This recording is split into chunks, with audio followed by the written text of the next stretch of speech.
चलिए बच्चों, जय हिंद। आज हम लोग बच्चों मिडिल टर्म के बारे में पढ़ने वाले हैं। बाइनोमियल थ्योरम का मिडिल टर्म कैसे फाइंड करेंगे। एक बाइनोमियल को जब हम एक्सपेंड करते हैं तो उसमें बहुत सारे टर्म्स आते हैं, उसके मिडिल वाला वैल्यू अगर फाइंड करना हो तो हम ये फॉर्मूले का यूज करते हैं। क्या होता है मिडिल टर्म एंड क्या होता है उसका फॉर्मूला। मिडिल टर्म मतलब एक एक्सपेंशन के बीच वाला टर्म, उसके फॉर्मूला कैसे होता है, आइए जी ध्यान से इसको समझते हैं। एक इस तरह का आपको बाइनोमियल दिया है, ये आपको बाइनोमियल दिया गया है, ठीक है ना। अब इसका आपको क्या फाइंड करना है, मिडिल टर्म। तो इसके लिए सबसे पहले हम इसकी इंडेक्स नंबर को देखते हैं। तो मैंने इस n को यहां पे ले आया, ठीक है ना। अब इसके दो ब्रांच होंगे, n की वैल्यू इवन हो तो ये वाला, n की वैल्यू ऑड हो तो ये वाला, ठीक है ना। जब n की वैल्यू इवन हो तो इसमें एक मिडिल टर्म बनता है, ठीक है ना। n की वैल्यू जब इवन हो तो एक मिडिल टर्म बनता है। इसको आप एक एग्जांपल से समझ सकते हो। अगर मैं a प्लस बी का होल स्क्वायर लूं तो पावर इवन ले रहे हैं ना, 2 इज अ इवन नंबर। तो जब इसको एक्सपैंड करेंगे तो a square plus 2ab plus b square 3 term बनेगा, और 3 में मिडिल में तो एक ही आएगा ना। तो इसीलिए जब n की वैल्यू इवन होता है तो सिंगल मिडिल टर्म मिलता है। वहीं जब n की वैल्यू ऑड आ जाएगा, जैसे a प्लस बी का होल क्यू, तो a प्लस बी के होल क्यू को जब खोलेंगे तो 4 टर्म बनेंगे। 4 टर्म में ये जो दूसरा और तीसरा जो है वो हमारा क्या होगा, मिडिल टर्म, यानी कि 2 मिडिल टर्म बनते हैं। तो n is odd then 2 middle term and n is even then single middle term, ठीक है ना जी। अच्छा, अब ये वाला टर्म निकालने का फॉर्मूला क्या है, ठीक है ना। तो ये वाला टर्म यानी कि पहले पोजीशन फाइंड करते हैं और फिर उस पोजीशन की वैल्यू जनरल टर्म दे देगा, ठीक है ना। तो ये वाला टर्म कौन सा होगा, आइए जी ध्यान देते हैं। तो इसके लिए आपको करना क्या है, टर्म जो नंबर आपको दिया रहेगा जो इवन है उसको हाफ करके 1 बढ़ा देना है, ठीक है ना। एग्जाम्पल, अगर नंबर 2 है तो 2 का हाफ कितना हो जाएगा, 1, और 1 बढ़ा देंगे तो 2। तो T2 जो हो जाएगा वो उसका मिडिल टर्म हो जाएगा।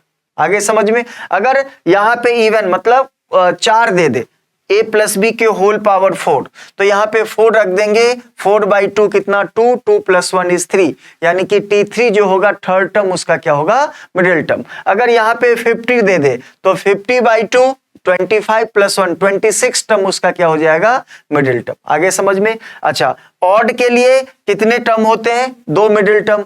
उसकी वैल्यू कैसे फाइंड होता है जी, तो ये है उसका फॉर्मूला, ठीक है ना।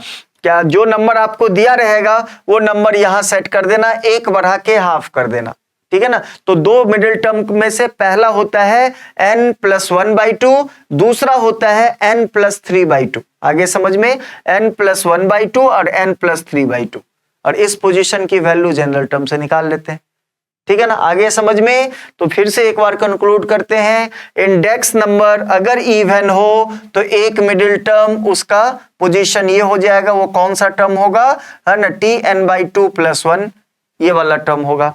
अच्छा, जब n is a odd then 2 middle term, जिसमें से पहला वाला n + 1/2th टर्म, दूसरा वाला n + 3/2th टर्म होता है। क्लियर। आइए एक क्वेश्चन से समझते हैं हम लोग।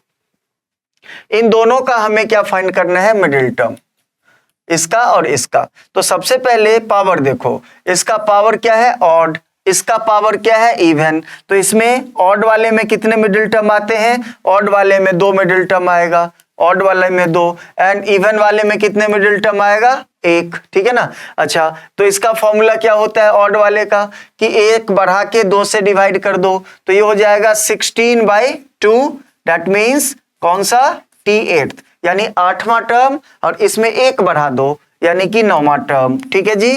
तो 8वां और 9वां जो टर्म होगा वो इस बाइनोमियल का मिडिल टर्म होगा, ठीक है ना। अब इसकी वैल्यू कैसे निकालेंगे, T8 आपको फाइंड करना है, 8th टर्म। तो जनरल टर्म का फॉर्मूला क्या होता है, जनरल टर्म NCR, R क्या होता है, इससे 1 कम यानी 7, फिर B के पावर 7, A के पावर n-7। क्लियर है जी। अब यहां से NAB की वैल्यू निकाल के रख दो, ठीक है ना। n is 15, A is x², B is 1/y, तो रख लेते हैं। तो ये हो जाएगा 15C7B, B इज 1/y के power 7 and A is x² के पावर कितना हो गया, 15 - 7, तो यहाँ पे 8 आ गया। क्लियर है जी। तो ये अब इसको सॉल्व कर लेंगे, ये इस बाइनोमियल का पहला मिडिल टर्म है। अब इसका दूसरा मिडिल टर्म निकालेंगे, तो इसके लिए T9 लगाना पड़ेगा। अच्छा, T9 के लिए फॉर्मूला NC, जो नंबर है इससे एक कम यहाँ लगता है, B के पावर 8 A के पावर n-8, ठीक है जी। अच्छा, N इज 15, C R इसका 8 है, B के पावर R तो B कितना है, B इज 1/y के power 8, A is x square के पावर 15 में से 8 गया तो 7, सॉल्व कर लेंगे तो ये दोनों इसका मिडिल टर्म निकल चुका है। अब आइए दूसरा वाले क्वेश्चन में, इसका मिडिल टर्म, तो ये इंडेक्स क्या है, इसका इवन है तो एक मिडिल टर्म होगा, और उसकी वैल्यू क्या होता है जी, तो इसका हाफ करके इसमें 1 बढ़ा दो, इसका हाफ करके 1 बढ़ा दो, तो इसका हाफ कितना हो जाएगा, कितना 20/2 + 1, यही तो होता है मिडिल टर्म का फॉर्मूला।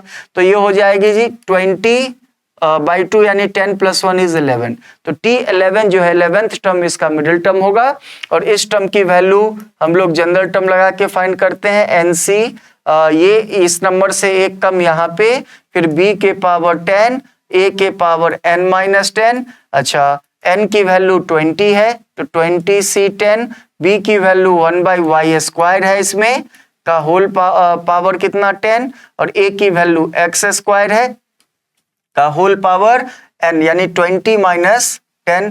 अब इसको आप सॉल्व कर सकते हैं, तो 20C10 ये हो जाएगा 1/y के पावर 20 एंड x के पावर 20 में से 10 गया 10, 10 का डबल कितना हो जाएगा जी 20, ये इसका मिडिल टर्म हो गया। ठीक है, तो ये कॉन्सेप्ट आपने सीख लिया मिडिल टर्म निकालने का। एक चीज और मैं आपको बता दूं कि मिडिल टर्म क्या होता है, इसी को हम लोग ग्रेटेस्ट कोएफिशिएंट टर्म भी बोलते हैं, ग्रेटेस्ट कोएफिशिएंट टर्म। ठीक है ना, इस चीज को नोट कर लिया जाए कि मिडिल टर्म ही ग्रेटेस्ट कोएफिशिएंट टर्म होता है ना। और इसको जब कभी भी आपको क्वेश्चन में बोल देगा कि find the greatest coefficient term, that means you have to find the middle term. ठीक है ना, तो ये था मिडिल टर्म का कॉन्सेप्ट, जो आई होप आप लोगों को क्लियर हो गया होगा। ठीक है जी, ओके, मिलते हैं अगले लेक्चर में अगले कॉन्सेप्ट के साथ, तब तक के लिए जय हिंद।